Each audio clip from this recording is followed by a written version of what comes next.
is a platform that the private sector must be active in. And the other benefit they will get is that it leads to institutional capacity improvement. It bolsters our skills base, the talent that the continent should have. It opens up trading regions beyond just the regions, but to the whole continent. And this is precisely what we are going to be advocating also at the G20 when it comes to things like critical minerals.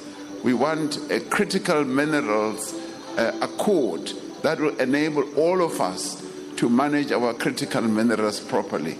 And we can only do so when the public sector and the private sector move together and work together.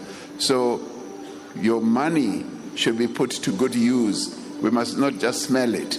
You must come and put it to real good use. Thank you.